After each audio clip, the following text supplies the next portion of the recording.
you're really cute. I put that license away. I thought, I'm never showing this thing again. So what happened? You went from 5'2" at 16 to what? Yeah, my senior year, I probably grew 7, 8 inches, had mononucleosis. I couldn't, everything was stretched out, and I continued to. For most of his career, Kevin Costner wasn't just another actor. He was Hollywood's golden standard of what a good man looked like. Calm, grounded, and respected. But beneath that polished image, he was carrying a secret darker than anyone could have guessed. And now, he's finally breaking his silence, revealing the 9 actors he claims were far from saints. The very people who were supposed to stand beside him, yet ended up betraying him when he least expected it. Were these actors truly as ruthless as Costner says, or was he blind to the snakes slithering inside his own circle? Whatever the truth is, what you're about to hear will change how you see them, forever. Before we get into it, make sure to hit that subscribe button. It takes just a second and means the world. Now, let's jump straight into the story. Number 1, Marlon Brando. The legend Costner refused to go near. If you're going to start with a big name, you can't get bigger than Brando, the icon everyone bowed down to on screen. People always said Marlon Brando was difficult, but the truth goes way deeper than that. He wasn't just complicated, he was chaos in human form. And Costner, he wanted no part of it. According to producers who worked with both of them, Costner distanced himself from Brando as early as 1986, when Brando's name was suggested for the Sean Connery role in The Untouchables. What freaked Costner out wasn't Brando's acting skills, it was the trail of destruction he left behind wherever he went. Back during Apocalypse Now in the Philippines, Brando showed up 100 pounds overweight, refused to wear costumes, demanded the whole ending be rewritten at Mytho Base Camp, and made Francis Ford Coppola shoot around his wild tantrums. Crew members still whisper about the night he tossed his dialogue pages into the river and shouted, "I won't say a single line I haven't approved." And it didn't stop there. In 2000, while filming the score in Montreal, Brando humiliated director Frank Oz in front of the entire cast, mocking him by calling him Miss Piggy over and over, refusing to take direction unless someone else delivered it. That was when Costner allegedly said in private, "That kind of energy destroys everything around it." Costner didn't despise Brando out of envy. He despised the chaos. The shocking part? Hollywood kept giving Brando free passes, pretending not to notice the damage. Meanwhile, Costner stayed far away, determined to never share a single frame with him. Number 2, Madonna, the woman who turned a simple compliment into straight-up mockery. Madonna didn't need a movie set, weeks, or even a full conversation to make Kevin Costner dislike her. She pulled it off in less than 30 seconds. It all went down backstage at the Los Angeles Sports Arena in 1990 during her Blonde Ambition tour. Costner, being his usual polite self, stopped by to show some respect. He smiled and said just 5 harmless words. "Your show was neat." But the moment he walked out, everything flipped. Madonna turned to her camera crew filming Truth or Dare, shoved 2 fingers in her mouth like she was gagging, rolled her eyes and snapped, "Anyone who says my show is neat has to go." She mocked him on camera while her crew laughed, and that very footage was later seen in theaters around the world. Costner had no clue what had just happened. He came in as a fan, showing admiration, and walked out unknowingly turned into a punchline. True to his nature, he didn't lash out or make a scene. That's never been his way. But when Barbara Walters asked him about it in a 1991 interview, Costner simply said with a small, tight smile, "I don't care much for her." That calm response cut deeper than any insult could. For a man known for staying classy and rarely criticizing anyone, those 7 words said everything. Madonna never apologized publicly, and Costner never forgot. From then on, Hollywood learned a cold lesson. Madonna could twist even a polite compliment into a moment of public humiliation. Number 3, Bruce Willis, the man Costner avoided before they ever even met. By the time Bruce Willis's reputation reached Kevin Costner, it was already legendary, but not in a good way. The stories floating around Hollywood in the late 80s and early 90s were so intense that Costner didn't even have to meet him to decide, no thanks. It all started on the set of Moonlighting at ABC Studios in Burbank, where Willis's temper was practically famous. Crew members described days when production just stopped because Willis was raging about lighting, dialogue, or simply not feeling respected enough. His clashes with Sybil Shepherd were constant, and every director who came through had a new horror story to share. Then came the reports from filmmakers like Kevin Smith, who straight up called working with Willis soul-crushing. Producers complained he refused to shoot coverage shots, while assistants whispered that he'd walk off set whenever things didn't go his way. But the final straw for Costner came years later, in 2010, when a mutual colleague told him about a meltdown on set. Willis allegedly smashed a prop desk during an argument, then bragged, "They know they can't fire me." When Costner heard that, his response was sharp and simple. "There's no room for people who destroy sets just to prove a point."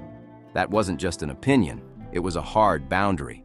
Costner thrives in environments built on respect and control. Willis? He operated like a wrecking ball, leaving chaos behind wherever he went. Hollywood kept trying to pair them together, hoping for box office magic. But Costner refused every single time. Costner turned down every offer, not because he was scared of Bruce Willis, but because he wasn't about to spend his energy cleaning up someone else's emotional wreckage. He wanted peace, not drama, and he knew exactly where chaos lived. Number 4. Alec Baldwin, the man who made Costner question Hollywood's entire moral compass. For Kevin Costner, discipline is everything. For Alec Baldwin, trouble seems to trail behind him like a shadow. That sharp contrast, one man calm and grounded, the other unpredictable and explosive, is exactly where the tension began. The real breaking point for Costner came way before the Rust tragedy. It started back in 2007, when Baldwin's furious voicemail to his then 11-year-old daughter went public. Costner was reportedly stunned. He turned to a close colleague and quietly asked, "How does a man talk that way to his own child?" The disbelief was real.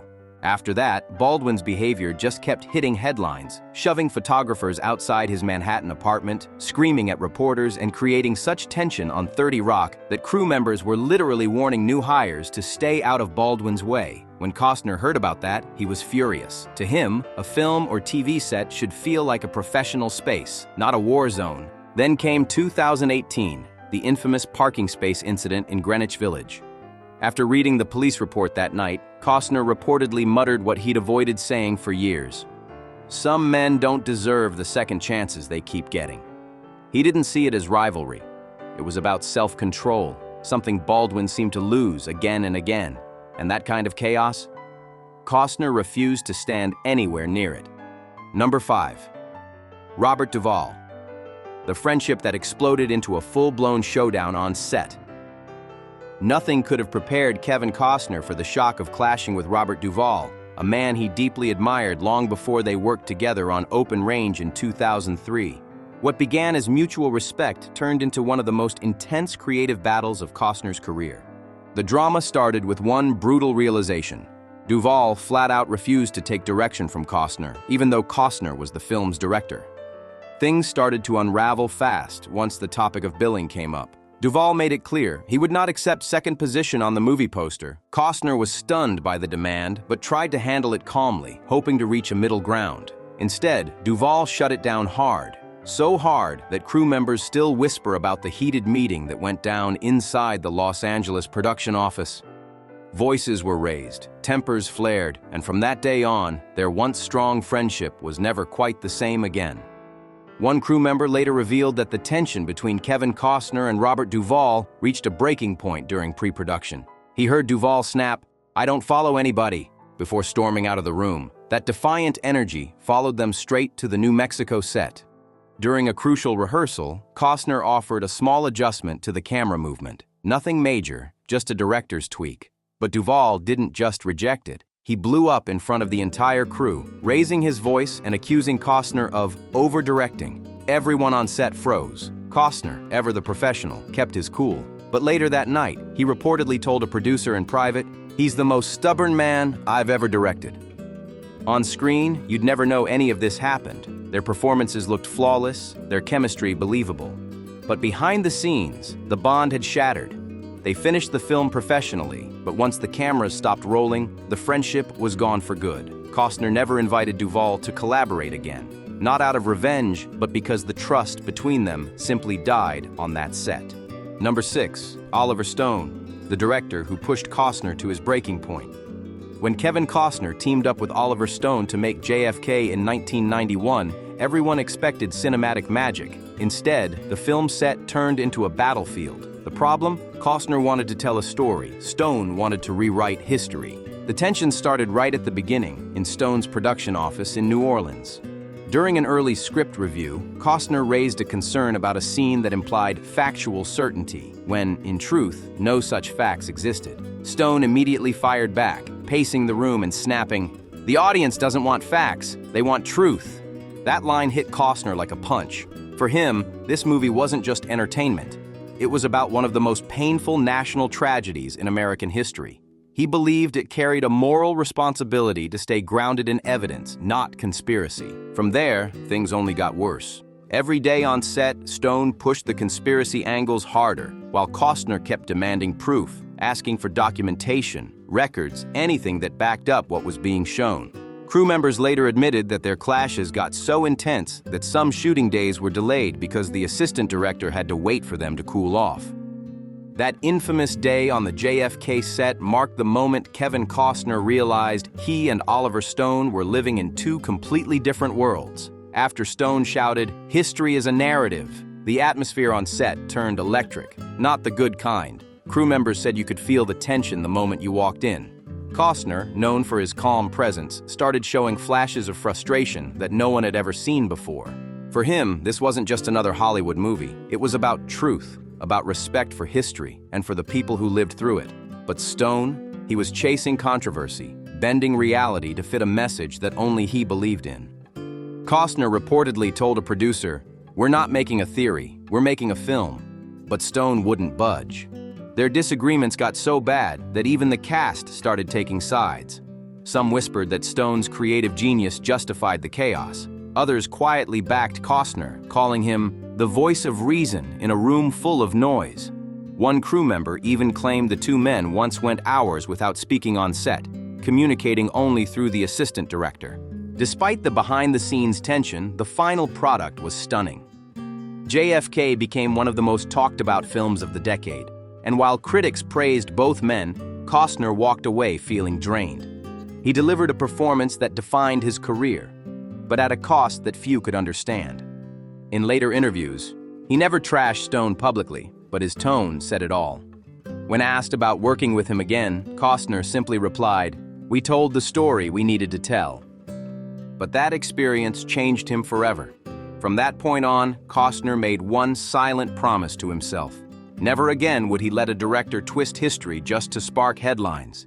He became even more selective with his projects, choosing scripts that reflected integrity over spectacle. And for Hollywood, that decision spoke volumes. Behind closed doors, other directors whispered about how JFK had worn Costner down.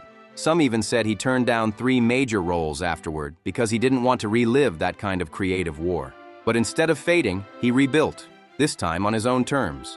It was that same drive for control that later shaped his legendary work on Dances with Wolves and Yellowstone. Costner learned that staying true to his values was worth more than any award or box office hit. The man once seen as Hollywood's good guy had finally drawn his line in the sand, and those who crossed it never got another chance. Next up was a name even he couldn't believe ended up on his personal blacklist, a Hollywood heavyweight whose charm masked something far colder underneath.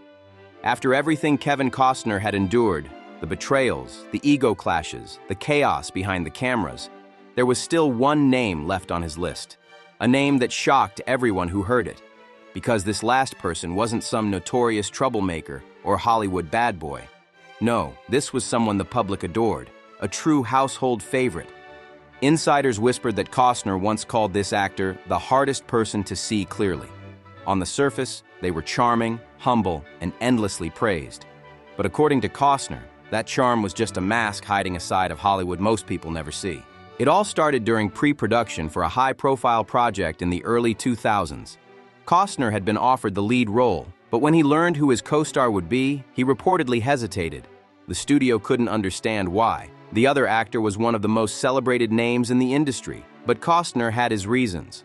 Word was this person had a pattern, promising friendship, then quietly turning colleagues against each other once the cameras rolled. When Costner finally agreed to meet, things went downhill almost instantly. During their first creative discussion, the other actor cut him off mid-sentence, saying, "You're the star of yesterday. Let me handle what people want today." Crew members said the room went dead silent. Costner didn't argue. He simply stood, smiled politely, and walked out. That one moment sealed it. He declined the film the very next morning. Later, in private conversations, Costner described that encounter as the moment I stopped confusing talent with character. He realized some people rise not because of skill, but because they know how to manipulate the system. It was a harsh truth, one that explained so much about the industry he'd survived for decades. The shocking part. The film went on to become a hit, but the drama behind the scenes was brutal. Crew gossip confirmed that the same actor ended up clashing with nearly everyone, just as Costner predicted. When reporters later asked if Costner regretted walking away, he simply replied, "Not all victories are meant to be seen on screen." That single sentence summed up everything about him: quiet strength, self-control, and the refusal to sell his piece for fame. By then, his list of Hollywood enemies wasn't about hate, it was about boundaries. From Brando's chaos to Madonna's mockery, Willis's temper, Baldwin's rage, Duvall's pride, and Stone's obsession, Costner had seen every version of ego there was. But he walked through it all with grace, never exploding, never losing himself. That's what makes his story so powerful. It's not just about drama, it's about surviving in a world where kindness can be mistaken for weakness, and integrity is the rarest thing of all. If you made it this far, you're officially part of the crew that knows the real Hollywood truth. Make sure to like this video, subscribe for more behind-the-scenes revelations, and drop a comment below. Whose name shocked you the most? Thanks for watching, and see you in the next video.